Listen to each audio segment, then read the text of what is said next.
Carmen, it's great to have you with me today. We've been, go back and forth trying to get you on, and I have to say thank you for being very flexible with me for the past few times I tried to get you on and had to change a few things. So life happens, and you were able to make shifts and allow that to happen. So thank you. And I just wanted to have you have the opportunity to open up in the beginning first and just share who's Carmen today, and what's exciting for you right now. Wow, Carmen just turned 60 this year, a couple months ago. So I'm looking at this as kind of a really landmark, exciting time in my life. Who's Carmen now? Carmen's in a more adventuresome time of her life, doing what she loves, helping coaches and heart-centered entrepreneurs and healers create wealth, but really live aligned with her divine purpose. And, the best way to do that is to live it myself, to model it and be operating in my zone of genius and doing what I love. And I'm enjoying a little bit more freedom than I used to have in previous roles where I was in higher education in the corporate world where I didn't have as much freedom and flexibility to travel and to explore and to do some of the things that I'm doing now. So I'm very excited in all the different things that are happening in my life. It's just a very exciting time, personally and professionally. Yeah, and where do you like to travel? What do you enjoy the most? Oh, um, I love to travel to Italy. It's one of those places I can seem to never get enough of. Uh-huh. So I get to go there next June to give a presentation. Um, Last fall, I had the chance to speak in Spain, and I didn't have this burning desire in the past to go to Spain. I don't know why it wasn't put on my radar, but it surprised me just how amazing it was. And so I'm speaking in Portugal in September and have the opportunity to also see a little bit more of Spain than I missed. Uh, I've loved going to Sweden twice. Um, I've loved Costa Rica. Uh, There are many places that I've yet to see, like Greece is on my list, in Egypt. Uh, There are a number of places that are still yet to be explored, but I love nature. So wherever I go, I'm more drawn to nature as opposed to big cities. Mm. Um, and just places where I can really get in harmony with the beauty of nature. And I really love to be by water. I grew up by the And water. Love that. what kind of water did you go up by? I grew up in West Central Minnesota where you couldn't throw a rock, you know, a quarter of a mile without hitting a lake. I was The town in which I grew up was by Alexandria, which is a big chain of lakes. And so now I live by the St. Croix River, which separates Minnesota from Wisconsin, right by the Twin Cities. And in the winter, I live in Dunedin, Florida, which is right in the Gulf. So I feel very blessed that I get my nature walks and my meditation by water almost every day. It's kind of rejuvenating for me. Yeah, that's nice. And I do love water too, for whatever reason. We were just talking about waterfalls and stuff. So I love just seeing that. And I could probably sit there forever, just watch it. And even just like watching a fire, right? You can kind of just like sit there and just get mesmerized. But yeah, so you grew up there, and then how did you become to who you are today? Like, let's go back in time and give me a spot in your life where things started to shift for you, whether it's good or bad, and you went on this entrepreneurial journey to be where you are today. Sure. Well, as I mentioned, I grew up in West Central Minnesota, but I grew up on a farm. And, the nearest town was, you know, 5 miles away, and it was only 500 people. So I graduated into class of 33. From K to 12, I was in the same school. And I didn't really have a sense of what I'd do in the world. My dad was a farmer, and everything revolved around hard work. And so my only sense of awareness of career opportunities are what I saw around me. But my dad said, Carmen, it's a woman's world. And you can grow up and be anything you want. But how about a nurse, a secretary, or a teacher? none of which appealed to me. But, I went to college without a major or a real clear idea of what I wanted. So I picked teaching, not really taking into account that I was definitely afraid of public speaking. And so I get into student teaching, which is my last semester of college, and I had hormonally deranged ninth graders. And within 2 weeks, I knew what I didn't want to do. Yeah. And I graduated, got the degree. But my first job after college, I was the only female heavy equipment operator on a road construction crew. So I went from there into, a kind of a dead end job for 3 years that paid well, but it kicked me onto graduate school. And what I did differently versus my undergraduate is to spend some time really thinking about what I wanted, volunteering, doing some informational interviews.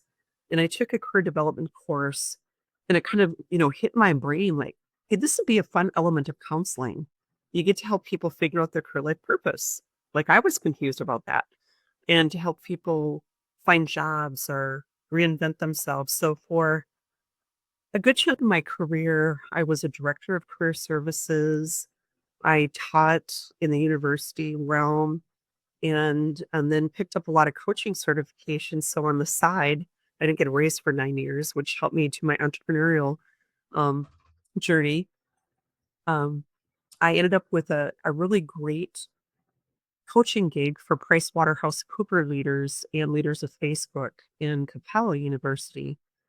And so it just led me on the whole notion of, okay, I had this little private practice. And then I don't know, people started referring me clients. My clients referred me clients. And I taught at Adler Graduate School, and they invited me to create a coaching program for them. So then I moved on to the graduate level of higher ed and did that for 10 years. And then one day at the end of 2015, the universe kind of took everything away. The day after Thanksgiving, the guy that I was dating, who I thought was the one, just out of the blue, ended the relationship. And I didn't see it coming. And 3 people in my life were diagnosed with cancer. And then I found out my job at Adler Graduate School in Minneapolis was going away because enrollment had dipped. And then my wonderful coaching gig at Price Waterhouse was sunsetting like 6 months later. And I just had this whole sense of, oh my God, what am I going to do? Because I was always somebody very planful that if I made a move, I always had my next move lined up.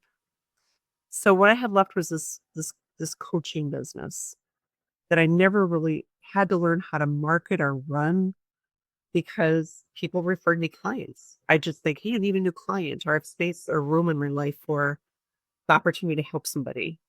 And I did a lot of public speaking that gave me visibility too, after being so afraid of it. And I just decided to go with that. And I added some healing work into it. I became very curious about neuroscience and the brain and went on to get a coaching certification in brain coaching and theta healing to understand how do you get at the subconscious level to make big changes. Because in the counseling world, you're kind of forcing people to live in the past and relive some traumas. And so I was really interested in the new science of how you could get at that subconscious level and help people rewrite disempowering programs. So that's how I ended up doing what I'm doing. And I've also manifested a lot of wonderful trips and opportunities in my life and got really excited to share that with people to, how you could create a life by design instead of a life by default. I love it. Yeah, I like the life by design instead of Yes. default. That's great. So how does it work? Your subconscious and manifesting, they go like they can go together. Like I can see them separately in a way, right? Like they're totally different animals.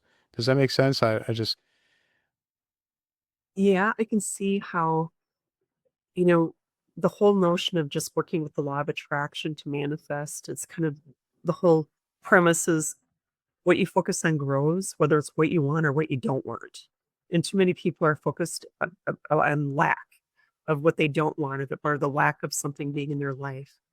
But brain science and neuroscience and theta healing is really tied into it, because you can manifest a lot more easily if you can uncover some ancestral patterns or limiting beliefs that are blocking you from getting what you want. I'm going to say, for instance, since I work with people on money, there's often fears on the subconscious level about getting rich. Like, well, what if I turn into a different person and people don't like me anymore? Or what if everybody wants a handout from me? Or what if I have to pay more taxes? Or what if I don't fit into the people in my life anymore, like my friends and family? Or what if I never learned how to manage money? So suddenly I have money and then I just lose it.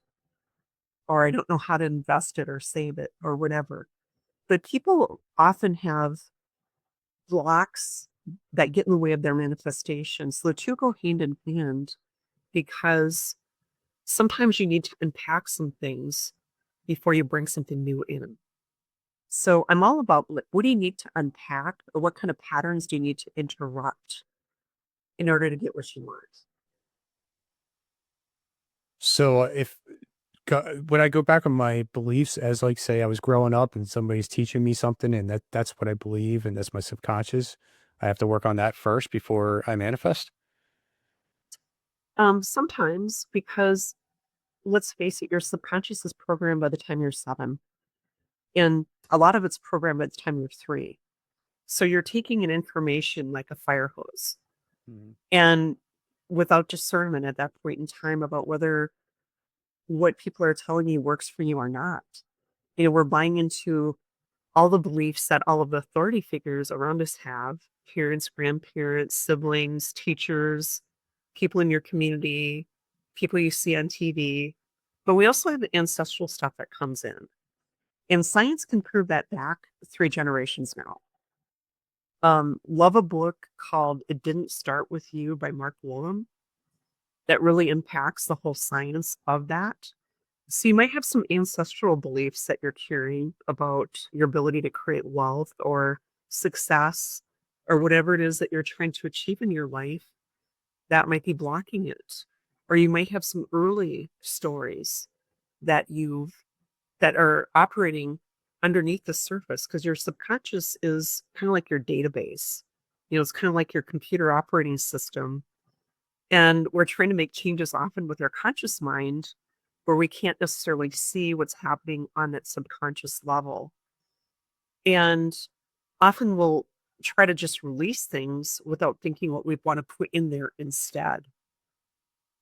And since our programming happens when we're in a theta state, from birth to age 7, we're often in a theta state of creation.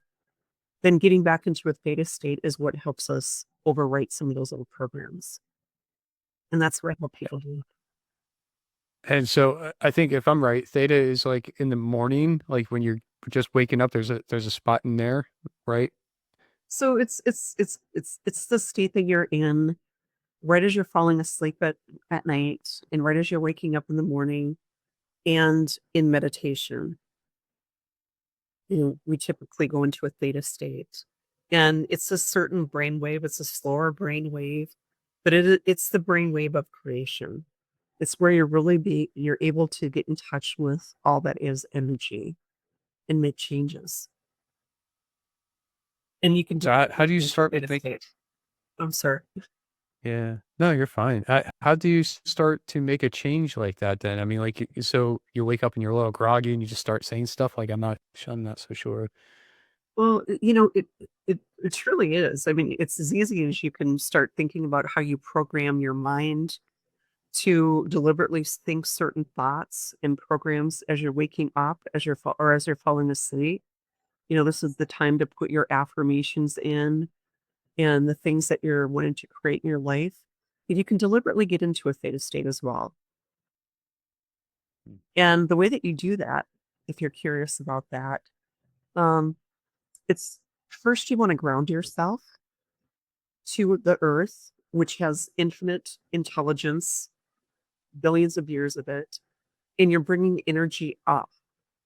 And you're bringing that energy up through all your chakra centers, through your body, and you're bringing it up, and you're bringing it up through your crown chakra, and you imagine it as a beautiful ball of light. And as you're going up, you're connecting with your heart chakra and your sacral chakra, which is your chakras of creation. And you're going to roll your eyelids up as you're closing your eyes, as you're kind of looking up, and you're imagining that you're going up past the universe through layers of light, and you're going to go past a golden light and into a jelly-like substance, which is the laws of the universe, and then into a sparkly, tingly white light, which is the seventh plane of existence.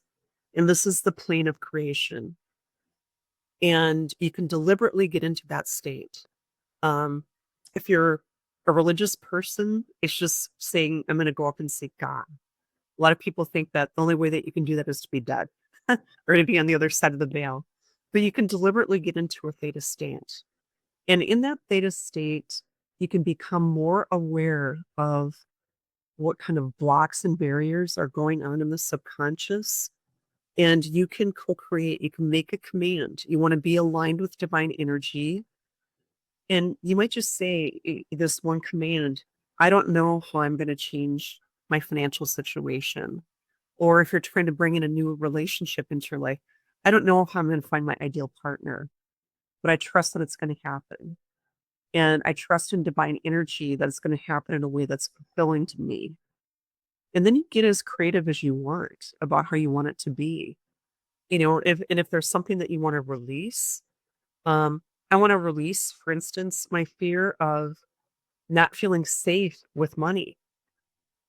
Or sometimes it's people who don't have a certain sense of identity or self-concept in relationship to having money. I want to release my sense of feeling impoverished and replace it with the identity of a wealthy person who has more money than they know what to do with, or whatever you want your identity statement to be. And it's all the observer effect. As they say in science, nothing really happens until it's observed. And so you stay in that energy, you're making a command to your subconscious to release the old program, and you're making a request of the creator, God, the creator, Jesus, source energy, the universe, whatever you want to call it, because everybody has their terminology, but you're making that request for that situation to change. And you stay in that energy long enough to witness the change. So that's what I do. I'm there to help co-create. And it's a little different than coaching because I don't get into people's stories. People are addicted to their stories. They have a dopamine effect from their stories, where I'll do a process called digging, where I'll want to get to a root belief. Like, if you came in to tell me, like, hey, Carmen, I have anxiety and I'd really like to get rid of it. I'm feeling really anxious in social situations.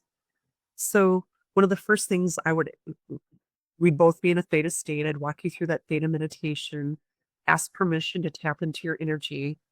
And I would ask you a series of who, what, where, when, why questions, how questions. Usually I want to know, all right, tell me the first time, Jonathan, that you ever felt anxious. What was going on in your life? What was happening then? Describe this situation to me. And we'll go back. I'm going to use an example of a client I worked with that had anxiety. She told me, well, the first time she remembered feeling anxious was second grade, and she had dyslexia, and she was being pulled from the regular classroom into a special classroom, and she always had to walk by this little bully every day who taunted her and told her how stupid she was and poked fun of her and tormented her. And she started to feel really anxious every time she was pulled from that classroom. But she had other things going on in her life right then, too. Her mom had remarried, which was a different situation, than just the two of them. And suddenly, she soon had three younger siblings, and she was no longer the center of attention. So there was a lot of things going on in her life, right, that were happening about second grade. And so anxiety became a coping mechanism for her. And so we got down to the root belief was she didn't feel worthy. She felt stupid because this kid told her she was. She was ridiculed. She didn't feel worthy. And so those were the issues at the root level that we had to work on. She had a program of I'm not worthy. And that was creating all this surface level anxiety. But the root program underneath it all was I don't feel worthy. So we worked on that and changed that to address the anxiety issues. I'm sure that changed a lot of things in her life then. It did. Yeah. Yeah. And I always want to ask, before releasing an old program, whatever we created, even though it's maybe become something unpleasant now, as anxiety had become for her, at one point it helped her cope. So I asked her, what was the lesson or gift that you got from anxiety? How did it serve you? Well, she got to have companion animals in places where she wasn't otherwise allowed to have pets. It got her some special treatment in her family. It got her attention in a way that she might not have gotten. There were things that she gained from it. And so, in imprinting the new story, then in replacing anxiety with, a sense of calm and peace and a sense of feeling in control and feeling confident, um, she had to let go of the old story. And she had to decide if she was willing to let go of the payoff that she got from anxiety. So it was process.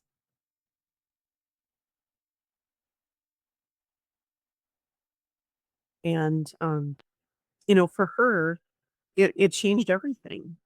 The next day I got a call and she was just like, I feel like I just completely shifted energetically because I feel so much calmer. I feel safe. I feel confident.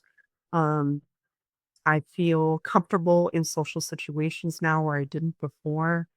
So it really changed things for her. But she had to be mindful that she couldn't go on telling the story like, I am that person with anxiety if she was going to imprint new programs. So it sounds like this is not just in person, it's through Zoom or whatever, right? Yes. You helped her and others switch the thought process and release something that they've learned in the past that they associate with, right? So it holds them back for now, the present, and in the future.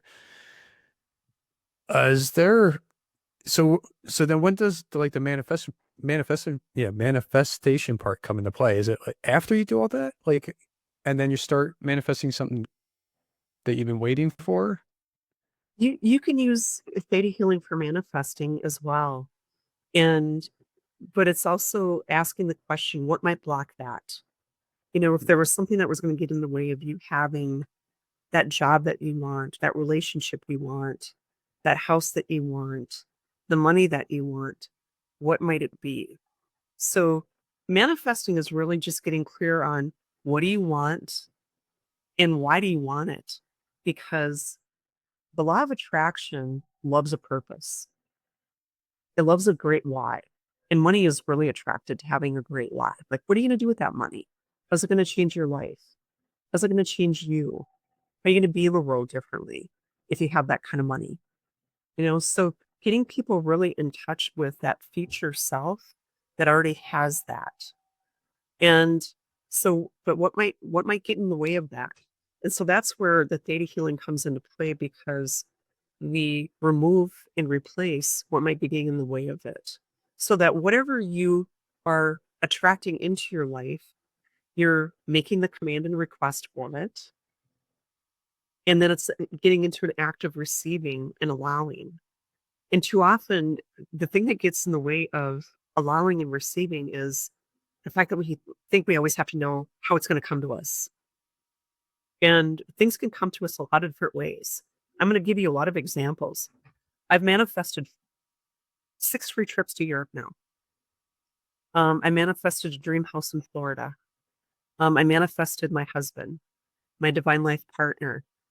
The first trip that I manifested to Europe, which was to Iceland, I wrote a desire statement. I decided to play with this stuff because my first coaching certification was as a law of attraction coach. So I wrote this desire statement saying, I love knowing that I'm going to Europe, all expenses paid. And then I just got into the feeling of it. I'm excited that I'm going to get to meet people and get to know that I'm on a really personal level when I'm there. I'm excited to explore new territory and new cultures and to just get to see more of the world, especially from somebody who grew up on a farm where we didn't get to travel. And I love knowing that it's on its way to me now. And I wrote that down. I stuck it in my desk drawer. 2 weeks later, at the time, I was working at a university as the director of the career services office. I was in a staff meeting, and one of our receptionists interrupted me and said, Carmen, I think you want to take this phone call. And I'm like, why? Because can it wait? I can return that phone call when I get done with the staff meeting. And she's like, no, it's somebody from the University of Iceland calling you. So I took that phone call.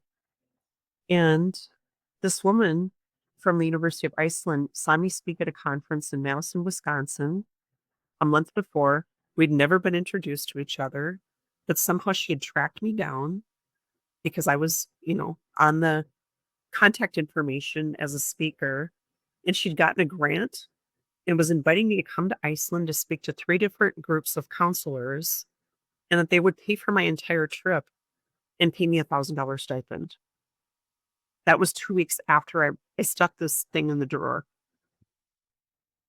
2 weeks after I stuck a little note on my dream house in Florida, and my husband and I rode around with a realtor, we suddenly had our dream house in Florida 2 weeks later.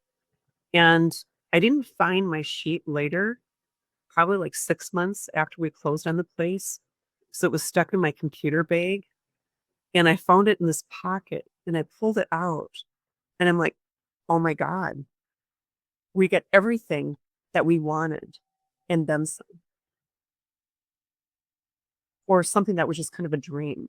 We were going to just watch the market because my husband had a lot of work in Florida just after COVID. We were going down there a lot. And because everything became very portable for me, I was able to travel more. And he had enough work lined up for the next couple of years. And we just thought, well, instead of staying in a hotel room, let's kind of look at some real estate. But we just had intended to watch the market for a couple of years, hadn't really intended to buy a house, but boom, there it was. And we were able to make an offer and get it.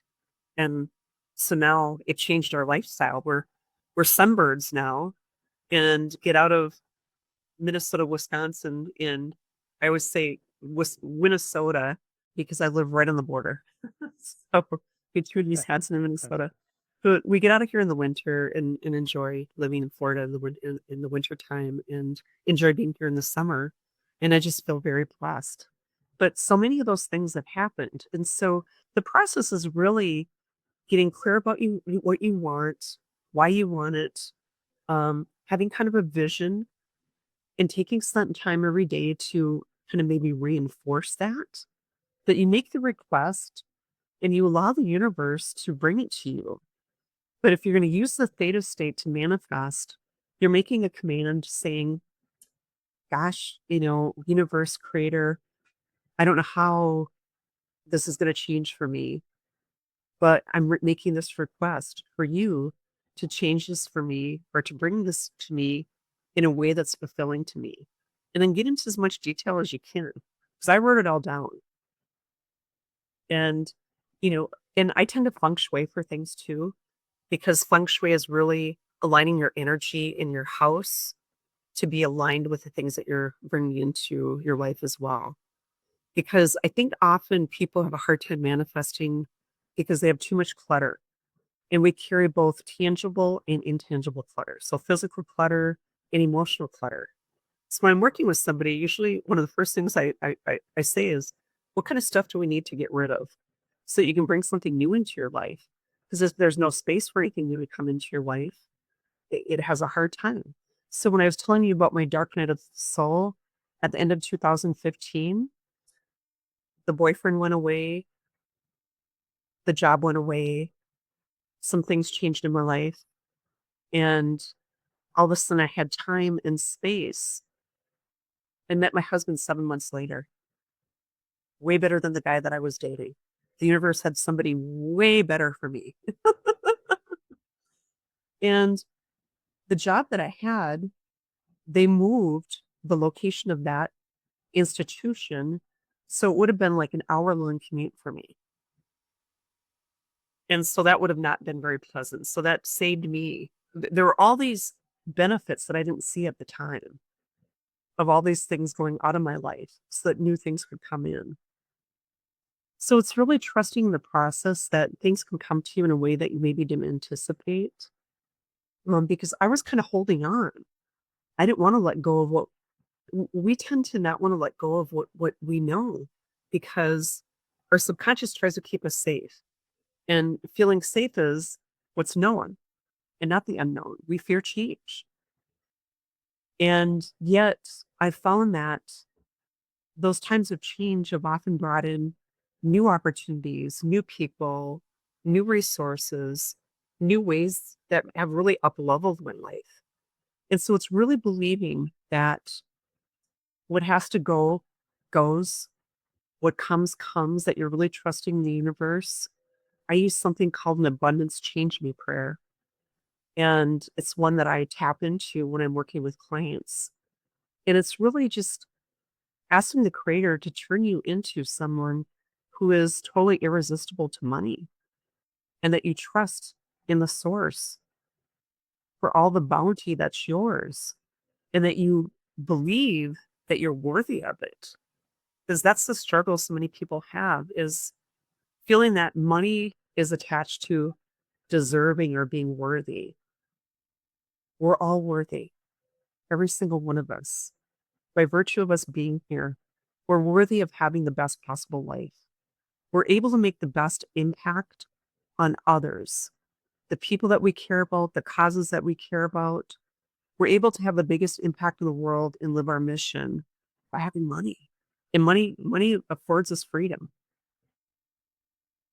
So that's where I started focusing more on money. That wasn't my intention. People started coming to me to get rid of money blocks. And it was more of a revelation. And I got really excited when that would happen. And then I realized I could help people tap into where was their wealth blueprint set? Because we have kind of a set point of what we think we can earn or what we think is the lowest amount that we will accept. And it's really trying to understand, just how we can conceive of our ability to receive money, what we think our services and expertise and time is worth, and understanding that we're worthy. So there's so much to the process, but it's really quite simple. It's putting that request out to the universe, really aligning your vibrational energy, unpacking what might get in the way, be it intangible or physical clutter that gets in our way, um, and really reaffirming and aligning with what it is that we're trying to bring in and allowing ourselves to receive it and knowing that we're worthy of receiving it. Yeah, that's a lot. You just unpacked a whole bunch there that, somebody can run away and, It's a do lot, I this. know. No, you're I'm no, not you're one, sorry. yeah, no, you're fine. I have to ask though. So we're manifesting, we're changing our subconscious mind. So how much would you say, if any, is our action involved in making all this come true? Well, there's definitely inspired action because it's not like just make a request of the universe and then sit around and do nothing. You know, Right. you have to take action. But I'm often asking, send me the resources and tools and the people I need to meet in order to make this and this happen. And that's essentially what I was doing when I was asking for those free trips to travel abroad. It was like put in my path the resources, the tools, the people to get me a trip to Europe. And so I took action. I put myself out. I gave a speech in Madison, Wisconsin that got the attention of someone else that thought it was done well enough and thought the concepts that I was teaching were important enough to bring me to Europe. So you're taking inspired action. You're kind of looking for the nudges. You're looking for the signs of leading you forward. So it's not just sitting back like I'm not going to do anything. It's realizing I have to take action, but you need to know when to take action. And oftentimes people get into this active bit of hustling and grinding, and where the energy that you're putting out there is one of depletion. Nobody's ever wanted to hire me when I've put out depleting energy. That's one thing I've noticed. When I put out the energy of lightness and high vibrational energy and possibility, people are attracted to me. But if I come across as this coach who's like worn out and tired and, always so busy and hustling and grinding, it's kind of a bit of an off-putting energy. So I think we all have to be in touch with our own energy. Like what's the kind of energy we're putting out into the world? But we need to take action for sure. We need to look for the signs, and we need to look for where we can be led to how our dreams can come true, because they can come true. My biggest dreams have already come true, and I'm still not done yet. Probably the biggest one that I will chalk up there is attracting my husband, who I could not have a better life partner than Kevin. And we've been together 9 years now. And I feel such gratitude for him every day, every day. But when I manifested for him, I feng shuied my house and really amped up the partnership part of my house. And I also put out a request. I wrote it down, not just the characteristics I wanted in the person that I want to attract, but I put down, how did I want to feel in the relationship? How did I want the relationship to feel or be for me? And that was the change. And I got someone so much better than I ever could have conceived of. So, if I have to say my best manifestation, not a trip, not Florida, having a really, really good divine partner to share my life with has been the best thing of all. Relationships, and also just really feeling aligned with the purpose that I'm here for, that I get to live my purpose every day and help people live theirs. It's so rewarding to be able to do that. Yeah, and what a great example to share that with your husband. Manifesting, writing it all down. I've heard stuff like that before, but never somebody actually sharing, like, this is how it all happened. This is what I did. So I appreciate you sharing that, being open and honest there. Um, how does somebody reach out to you and learn more about what you have to offer and connect with you in any way, shape, or form? Sure. So again, my name is Carmen Croonquist, and my business is called Intentionality.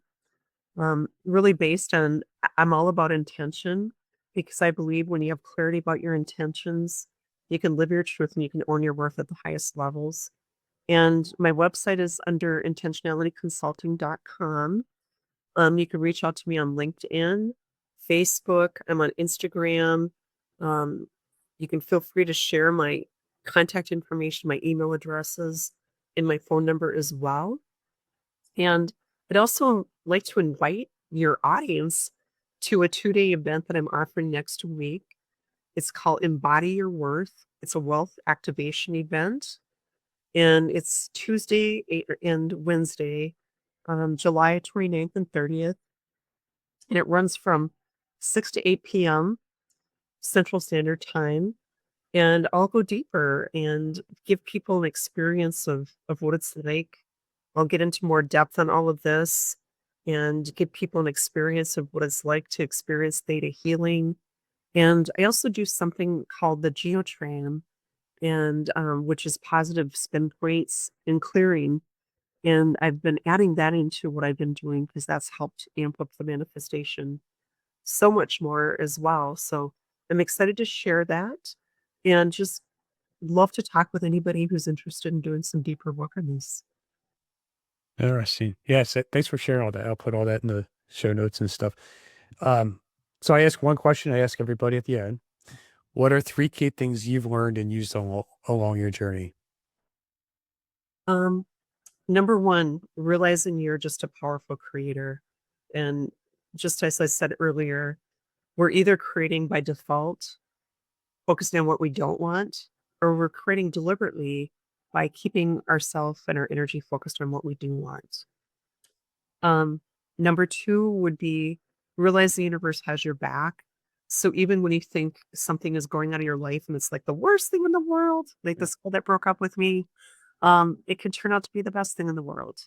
There could be a lesson or a gift there that leads you towards some gold. And I think lastly, you're worthy of the best that life has to offer. You're worthy of going for the dreams that you have. You're worthy of wealth. You're worthy of living your purpose. And I just encourage all of you to go for it, um, and have fun making money. Yeah, thank you. I love it. I appreciate you sharing your journey. I appreciate you have such a calm, soothing voice and you're just in the moment. Like you shared that before. Um, how you don't want to be anxious, you don't want to be in a weird mood and setting, like you were talking about being overworked and everything. And, people don't resonate, have energy with that.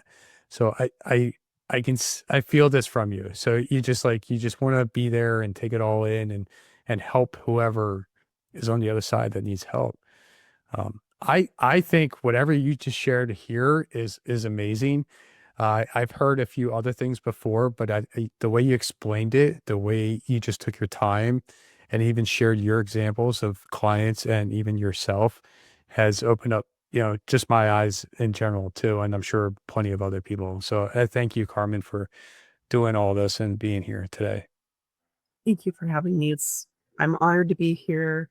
It was wonderful to have this conversation with you, and just I wish your whole audience well on their journey. Because in the end, we're all just walking each other home.